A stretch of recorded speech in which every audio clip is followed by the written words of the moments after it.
Hey, I'd like to welcome you to another episode of Mission Matters. My name is Adam Torres, and today I am at the AI Vibes Conference in Santa Monica, California, and I'm catching up with Brad Turner, who has been on the show before, but also has a conference coming up. First off, Brad, welcome back on the show, man. How are you doing, Adam? I feel like this is good. We're getting our rapport. I know. I feel like Get you're to see each other more co-host often. now. I'm saying, come on. Yeah. So what brings you to the AI Vibes Conference today? Well, AI is an area that we are helping bring to our clients. And Tal Navarro, who has organized the AI Vibes, has done a great job. And just continually learning and then applying this information back to our clients that are also trying to figure out what to do in this quick-paced AI world, you know? So for yourself, you have a large platform. You're holding conferences often. I don't know this about you. We've talked many times. How did you get started in that business and building community?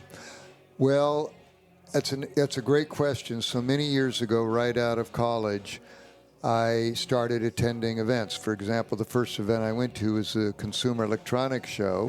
Yep. And after going to that experience, I started to, anytime I got new industry relationship, I then decided I would actually identify a conference to go learn.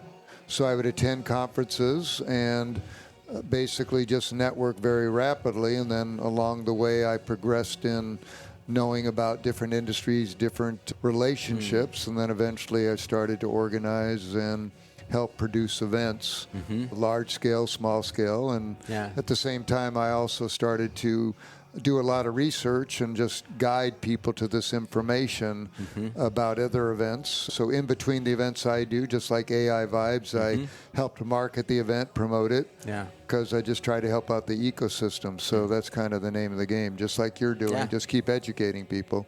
What do you enjoy about that part of it? Like bringing people together, bringing the community together? Like, because this is not easy work. Business aside, like organizing, and your events are large. I mean, hundreds and hundreds of people attend them. There's a lot of moving pieces. What do you enjoy about bringing people together? The question I hear a lot is, what do you like doing? What do you enjoy? Yeah. What I've learned is that, you know, my parents allowed me to be very entrepreneurial very early on. And I just keep learning. And as I keep learning, I just like to share the information. So when it comes to the events, just like we're experiencing today, AI Vibes, I'm learning. I have previous relationships that are exhibiting here, like the gentleman that you interview with the robotic. Tom Bot. Love Tom Bot. Right. Yeah. So I just Jenny. I'm a fan of Jenny. Come on. So Tom Bot, you met him. I did an interview with him at my, prior to the event, he did an event in March, and that's where he met Tal, that's doing AI Vibes. So to see him here and progress, I just was finished talking to him. He met somebody new, and it's just about seeing this progression, just like I'm meeting you again. So there's just overlap. I've got 3 events planned between now and the end of the year. So you just keep building and trying to help people out. And ultimately, it's just kind of cool when you get a result. You know, people show up, they like it, they say they had a good time. That's just kind of, that's all you really can expect from an event, that people say they have a good time. So you mentioned an entrepreneur early. Whenever somebody says that, what was that first business you remember? I got to know. I'm nosy. Well, were you newspapers, candy, like books? What were you? That's a very good question.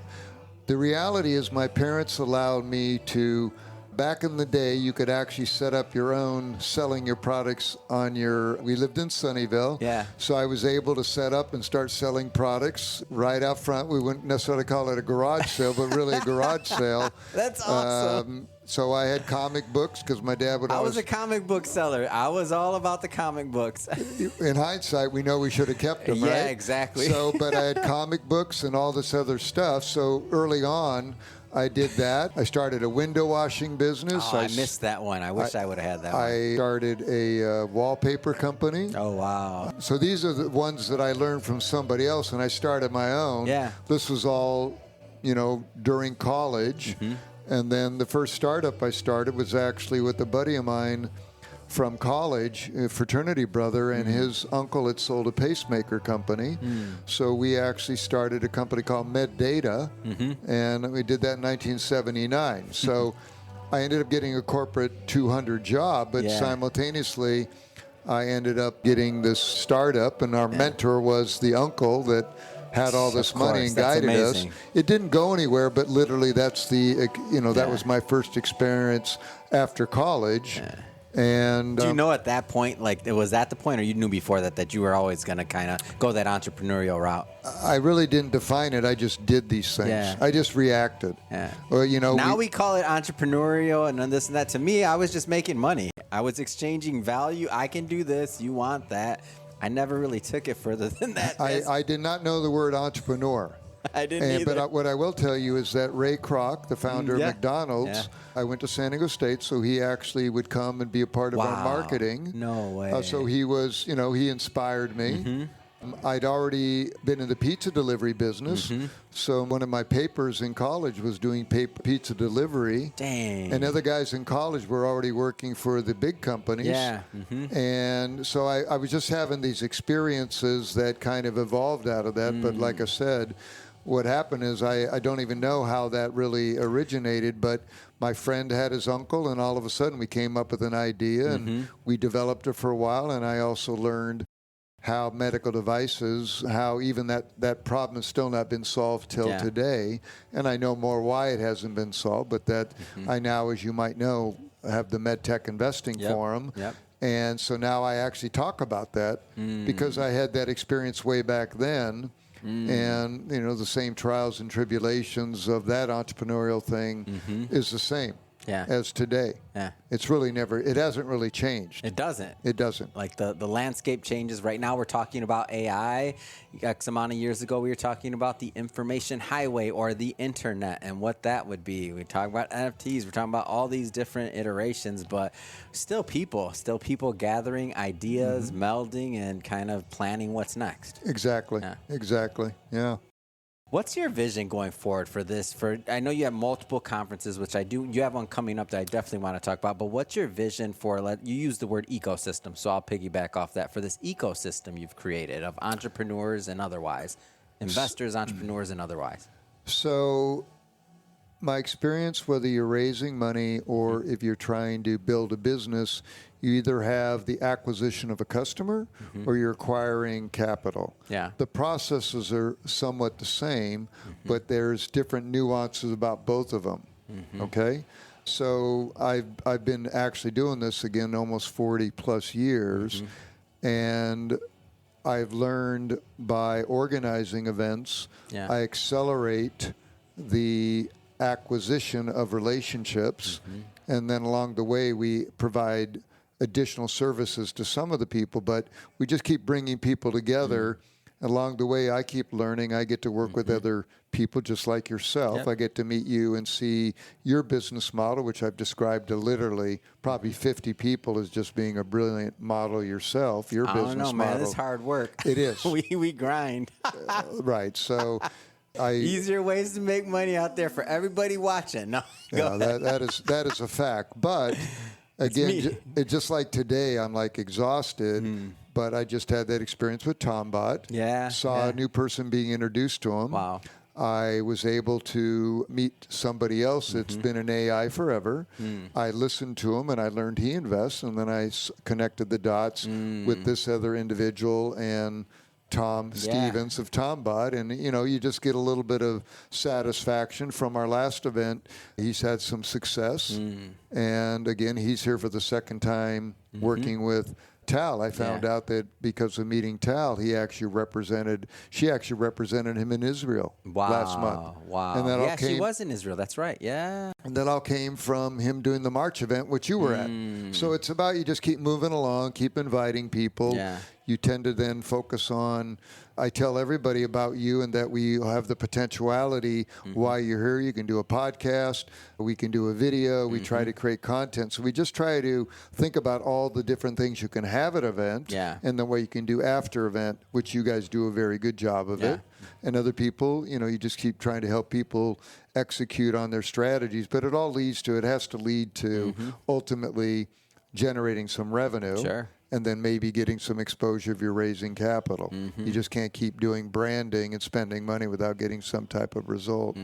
For sure. So you mentioned you have, I believe, 3 events going on until the end of the year. Like, tell me about those. So we have what's called the Los Angeles Investor Conference.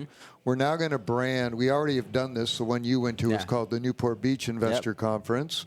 We have that for October 17th, back at the Marriott again in Newport Beach. Our next event will actually be here at the Famecast Creator Brand Accelerator here in Santa Monica. That'll be on September 26th. So a lot of the people that are here today will be at that event. It so happens the founders of the Famecast also are doing the same thing with the team of people out in Las Vegas. Oh, wow. So they're actually going to be replicating. So there's some same ownership in a replicated technology and facility right across from the Fontainebleau in Las Vegas on the Las Vegas Strip. So what we have is synergies between Las Vegas, Newport Beach, which we've done 4. We'll have done 5 in the last year and a half. We tend to do it. We're doing it at the Marriott again. We've done it at the Hyatt. We choose the venues based off of having some value proposition. And again, repeating myself, Famecast September 26th, Los Angeles Investor Conference. October 17th is the Newport Beach Investor Conference, and then we're going to have the Las Vegas Investor Conference. And then we also have sub-branding that we have, which you've experienced. So we also have on the September event, we also have the Los Angeles Cannabis and Psychedelics. So we have a lot in that category. So we're always doing somewhat industry vertical, and then we have kind of an open forum. And we just try to try to engage as many people as possible. In the one in Newport Beach, we'll probably do the MedTech Investing Forum too. And then in Las Vegas, we're going to actually introduce the Sports Investing Forum. Wow. The reason for that is 2 weeks ago in Las Vegas, they launched another initiative to kind of repeat the CES model around sports because it's really growing in that marketplace. Because of all the professional teams and everything. So we're aware of that event. So we're now building the Sports Investing Forum. And that same group that we're working with in Las Vegas held a big Super Bowl event. And so again, there's always a strategy of synergies. So we just kind of educate everybody. And the events we do in Las Vegas are always aligned with the bigger event. And in this case, we're aligning with another event called A4M that'll have like 9,000 people. And then the ultimate goal of the space, whether it's here in LA or down there, is there's always these other events going on, so we always try to maybe do some sub-event that's aligned with these other events. And that's what the space here in LA has already done. There's a lot of events they've done. They've done over 150 events here. Oh, wow. Yeah, it's set up. It's a beautiful place. And you've already done a couple of them. Yeah, it's set up. I like it. Yeah, and they're building out more technology here, and they're going to replicate that also in Las Vegas. It's great. I love it. I love it. Well, Brad, I know there's a lot going on in the conference. I know you got to go. I'm keeping you, but I will say I want you to look into the camera. How do people learn about these events? How do they follow? How do they get on the newsletter? What's the best way for them to stay connected? All right. So I have a few websites. If you go, my company's called Marketing Completion Fund, the website for many events like the event today and other events. We keep track. Right now we have over 200 events on the website for 2024. It's www.completionfund.com. And then we also have the Los Angeles Investor Conference.com for our September event. We also have the MedTech Investing Forum. We have the Alternative Investing Forum. So all of these are separate websites. And then if you go on Eventbrite and do a search for Los Angeles Investor Events, you can actually see a lot of these on Eventbrite. So pretty easy to find us. Just look around, put in investor conferences, LA, Las Vegas, or Newport Beach, and many of these URLs and information will come up. So that's how a lot of people find us organically, or we recommend that, Awesome. Well, Brad, hey, appreciate you making some time out for us in the middle of the conference, and been great to catch up. Can't wait to see more of these conferences happen. To the audience, thank you for tuning in. Hope you got a lot of value out of this. Hope you had a lot of fun. I sure did. Don't forget, if you haven't yet, hit that subscribe or follow button, because this is a daily show. Each and every day, we're bringing you new content, new interviews, and hopefully new inspiration to help you along the way on your way as well. So again, hit that subscribe or follow button. And Brad, appreciate you, man. Thanks for all you do. Great seeing you again. Right. Thank you.